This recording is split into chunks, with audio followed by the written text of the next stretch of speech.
Hello, this is the second chapter, part 19, Goods and Service Tax. GST is a destination-based tax. It is levied on consumption of goods and service.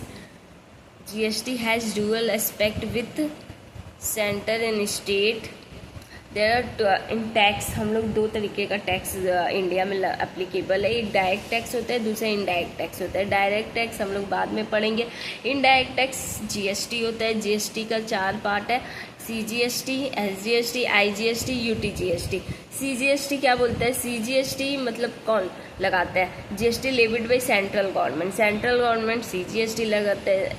SGST कौन लगाता है? GST levied by state. State government SGST लगाता है. IGST कौन लगाता है? GST levied by inter state. ठीक है, तो इंटर स्टेट का गवर्नमेंट लगाता है. यूटीजीएसटी ये भी तुम्हारा GST levied by inter state. ठीक है,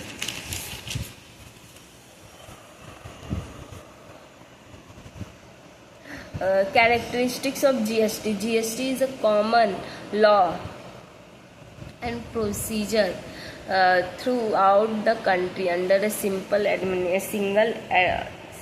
administration. ठीक है, एक कॉमन लॉ एंड प्रोसीजर है जो पूरा कंट्री में वन नेशन वन टैक्स की तरह यूज़ होता है.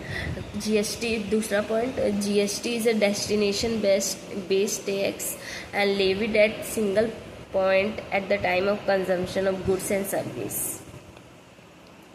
ठीक है, और point number 3, there is no multiple levy of tax on goods and service. Advantage क्या है गुड्स एंड सर्विस टैक्स का? पहला point, it is remove the cascading of tax. Double taxation हटाता है ये. दूसरा point, it competitive edge in international market for goods and service produce in the country leading to increase export. Point number 3, it abolition of multiple types of taxes in goods and services. Point number 4, it help in competitive edge. ठीक है, तो ये 4 point है advantage, and ऊपर का 3 point है characteristics. And before last page में हम लोग क्या पढ़े थे? जीएसटी का डेफिनेशन. ठीक है, बस दैट्स इट. Thank you.